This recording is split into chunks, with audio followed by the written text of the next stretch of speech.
Assalamualaikum warahmatullahi wabarakatuh. Kita lanjutkan pembahasan materi IPA kelas 8 semester kedua. Kali ini kita belajar tentang sistem pernapasan manusia. Materi kita kali ini adalah struktur dan fungsi sistem pernapasan manusia. Sebelum kita bahas materi kali ini, saya sampaikan terlebih dahulu tujuan pembelajaran atau kompetensi yang harus kalian kuasai setelah mempelajari materi ini. Setelah mempelajari materi ini, peserta didik diharapkan dapat 1. Menjelaskan pengertian bernapas dan respirasi. 2. Menyelidiki frekuensi pernapasan pada manusia. Menganalisis faktor yang mempengaruhi frekuensi pernapasan manusia. Menganalisis keterkaitan antara struktur dan fungsi organ pernapasan manusia. Mengidentifikasi mekanisme pernapasan dada dan pernapasan perut. Mengukur macam-macam volume pernapasan manusia. Ini adalah kompetensi yang harus kalian kuasai setelah mempelajari materi hari ini.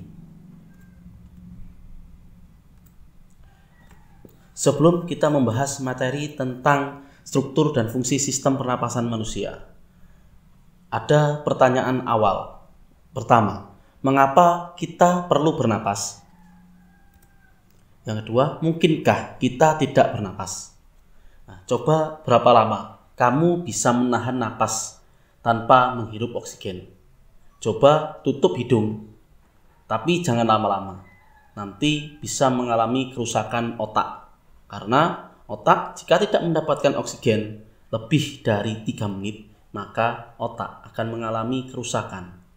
Rata-rata manusia hanya bisa menahan tidak bernapas sekitar 2 menit. Itu pun sudah maksimal.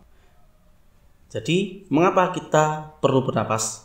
Sebelum kita membahas sistem pernapasan, kita bahas dahulu perbedaan antara bernapas atau pernapasan dengan respirasi. Apakah tidak sama antara pernapasan dengan respirasi? Respirasi adalah proses pertukaran gas yang terjadi di dalam tubuh makhluk hidup. Ada 3 proses dasar dalam respirasi manusia. Yang pertama adalah bernapas atau ventilasi paru-paru. Ini merupakan proses menghirup udara dan menghembuskan udara yang melibatkan pertukaran udara antara atmosfer dengan alveolus paru-paru. Yang kedua adalah respirasi eksternal, merupakan pertukaran gas-gas antara alveolus paru-paru dengan darah di dalam pembuluh kapiler paru-paru. Pada proses tersebut, darah dalam pembuluh kapiler mengikat O2 dari alveolus dan melepaskan CO2 menuju alveolus. Yang ketiga adalah respirasi internal, merupakan pertukaran gas-gas antara darah di dalam pembuluh kapiler jaringan tubuh dengan sel-sel atau jaringan tubuh. Pada proses tersebut, darah melepaskan O2 dan mengikat CO2. Jadi, mengapa kita harus bernapas? Karena di dalam sel tubuh, oksigen digunakan untuk reaksi metabolisme tubuh. Selama proses ini dihasilkan energi berupa ATP dan sisa metabolisme berupa CO2. Proses yang terjadi di dalam sel tersebut disebut dengan respirasi seluler. Jadi inilah alasan mengapa kita perlu bernapas. Selanjutnya kita bahas organ-organ pernapasan pada manusia. Yang pertama hidung, kedua faring atau tekak, ketiga laring atau ruang suara, berikutnya trakea atau tenggorokan, berikutnya bronkus, selanjutnya adalah paru-paru. Yang pertama hidung. Hidung merupakan organ pernapasan yang langsung berhubungan dengan udara luar. Hidung dilengkapi dengan rambut-rambut hidung, selaput lendir, dan konka. Rambut-rambut hidung berfungsi untuk menyaring partikel debu atau kotoran yang masuk bersama udara. Selaput lendir sebagai perangkap benda asing yang masuk terhirup saat bernapas, misalnya debu, virus, dan bakteri. Konka mempunyai banyak kapiler darah yang berfungsi menyamakan suhu udara yang terhirup dari luar dengan suhu tubuh atau menghangatkan udara yang masuk ke paru-paru. Selanjutnya faring merupakan organ pernapasan yang terletak di belakang rongga hidung hingga rongga mulut dan di atas laring. Dinding faring tersusun atas otot rangka yang dilapisi oleh membran mukosa. Kontraksi dari otot rangka tersebut membantu dalam proses menelan makanan. Faring berfungsi sebagai jalur masuk udara dan makanan, ruang resonansi suara, serta tempat tonsil yang berpartisipasi pada reaksi kekebalan tubuh dalam melawan benda asing. Selanjutnya laring atau ruang suara yang merupakan organ pernapasan yang menghubungkan faring dengan trakea. Di dalam laring terdapat epiglotis dan pita suara. Epiglotis berupa katup tulang yang berbentuk seperti daun dilapisi oleh sel-sel epitel, berfungsi untuk menutup laring sewaktu menelan makanan atau minuman. Apabila ada partikel kecil seperti debu, asap, makanan atau minuman yang masuk ke dalam laring, akan terjadi refleks batuk yang berfungsi untuk mengeluarkan partikel tersebut dari laring. Udara yang melewati laring dapat menggetarkan pita suara sehingga dihasilkan gelombang suara. Selanjutnya, trakea adalah saluran yang menghubungkan laring dengan bronkus. Trakea memiliki panjang sekitar 10-12 cm dengan lebar 2 cm. Dindingnya tersusun dari cincin-cincin tulang rawan dan selaput lendir yang terdiri atas jaringan epitelium bersilia. Fungsi silia pada dinding trakea untuk menyaring benda-benda asing yang masuk ke dalam saluran pernapasan.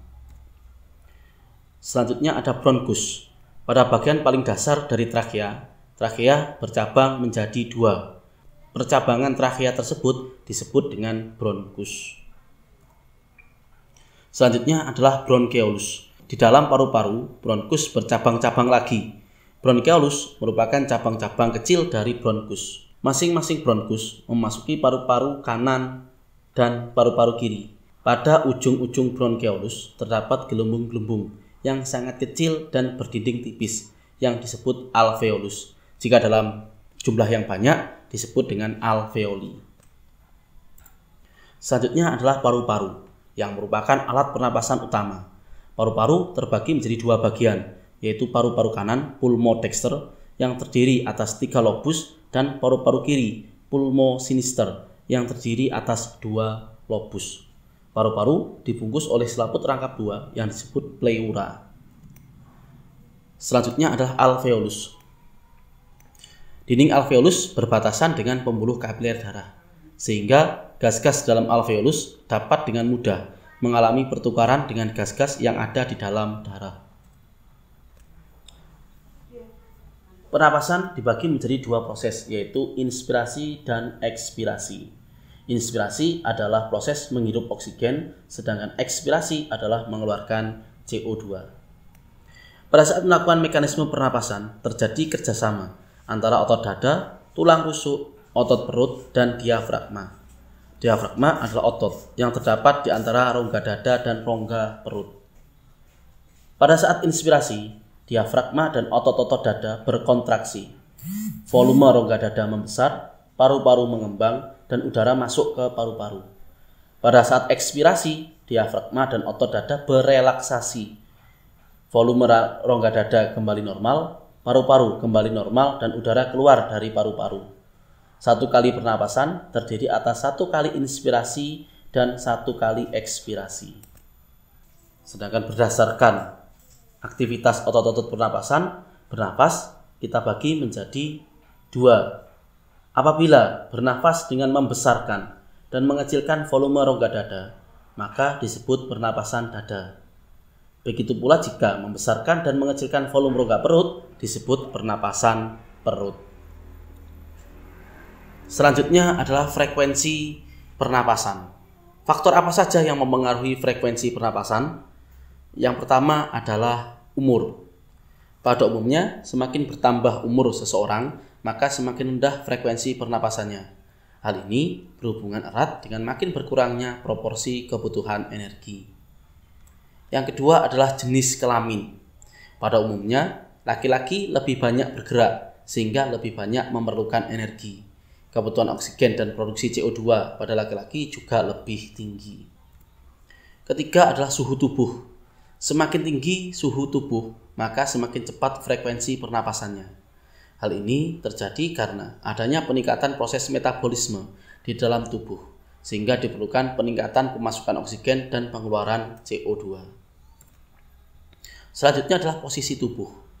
Posisi tubuh sangat berpengaruh terhadap frekuensi pernapasan. Hal ini berkaitan dengan beban yang harus ditanggung oleh organ tubuh. Pada saat tubuh berdiri, otot-otot kaki akan berkontraksi untuk menghasilkan tenaga yang dibutuhkan tubuh untuk tetap tegak berdiri. Sedangkan pada posisi tubuh duduk atau berbaring, beban berat tubuh disangga oleh sebagian besar tubuh, sehingga tubuh tidak membutuhkan banyak energi. Selanjutnya ada aktivitas. Orang yang melakukan aktivitas memerlukan lebih banyak energi dibandingkan orang yang tidak melakukan aktivitas. Ini adalah faktor-faktor yang mempengaruhi frekuensi pernapasan manusia. Selanjutnya adalah volume pernapasan. Ketika kamu membau harumnya parfum atau aroma kue yang lezat, kamu tentu pernah menarik napas sangat dalam, bukan?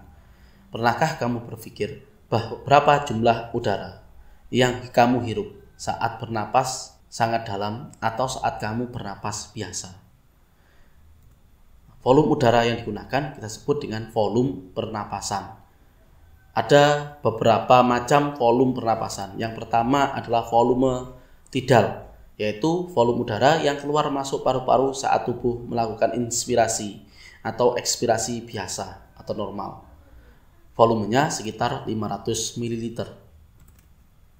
Yang kedua adalah volume cadangan ekspirasi, yaitu volume udara yang masih dapat dikeluarkan secara maksimal dari paru-paru setelah melakukan ekspirasi biasa.